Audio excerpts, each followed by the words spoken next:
The witnesses have to have confidence in the justice system. The jurors have to have confidence in the justice system. The public has to have confidence in the justice system. So this dual track, different set of rules for certain people than for others. It frankly should not matter whether you are running for president or running late to a kid's ball game.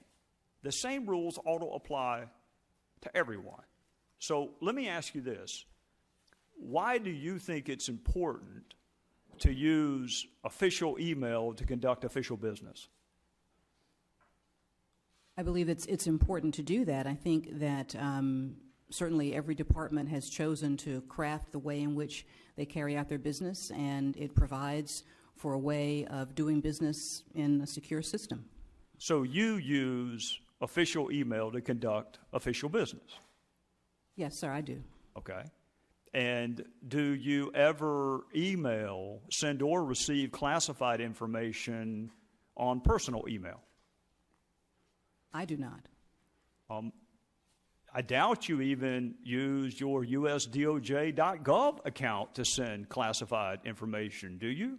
We have separate systems. Right. So there would be a separate classified system for that. Right. So not only do you not use personal email to do it, you don't even use your USDOJ.gov. You have a separate, dedicated system to handle classified information. Why? We have a separate system to handle the security needs. But my question is why? Why is it important enough to you to not use personal email to conduct public business and to use a separate, more safely guarded system when you do handle classified information?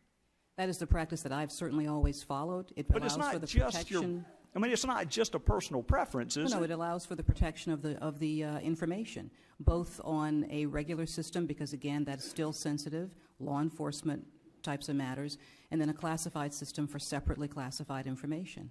What element do you think was lacking in the statutes that you evaluated as it relates to Secretary Clinton?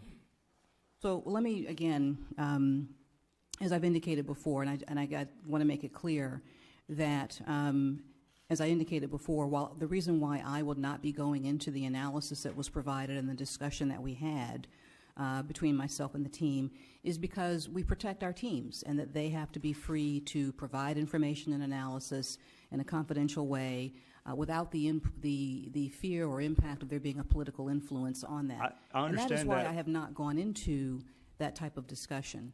What I can tell you is that the team did evaluate the relevant statutes that were considered in this investigation. They looked at all of the facts and evidence, and as in every case, they applied them to that statute to determine whether the elements had been met. But my specific question to you, Madam Attorney General, is what element of which offense did you find lacking from an evidentiary standpoint? Well, I would say that in order to answer that, I would have to go into the entire level of analysis. Don't you think public perception in a single track justice system is important enough that you could at least touch on what you thought was lacking? Congressman, in this case, we have taken the unusual step of discussing it in ways that the department typically does not, in order to provide more clarity into this situation.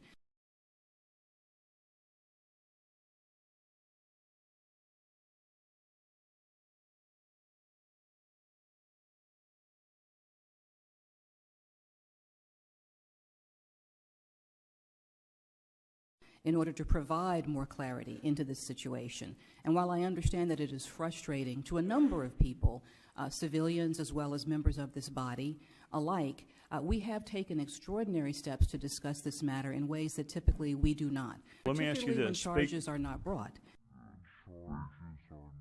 Indicated before, just so it's clear, my reasons for not going into the substance of the information that I receive and review before I made my decision to accept the recommendation are that the teams that I work with, whether it's this case or any other, be free to provide confidential analysis, discussion, without the input of any kind of political influence. With all due respect, Madam Attorney General, you can do all of what you just described and still tell the people what element. I mean, the elements of a criminal offense are public, so there's no secret there.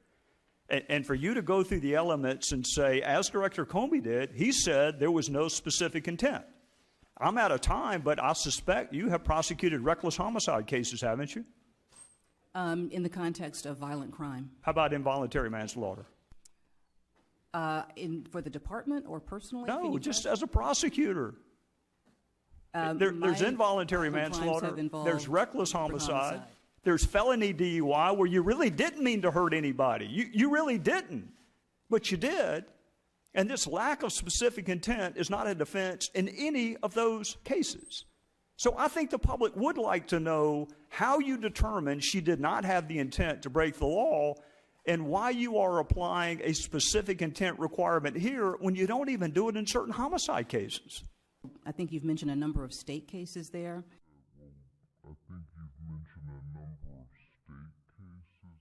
The reason why I am not going into the discussion I had and providing that particular level of information, although the FBI director did choose to do so, is that the information the team provides to me on this or any other case has to be given in a zone of confidentiality so that they can be clear and sure that there's never a political overtone to their decisions, nor will I apply one in accepting their decisions. That's why we have taken the unusual steps of providing greater information, as frustrating as that has been for a number of people to have additional information.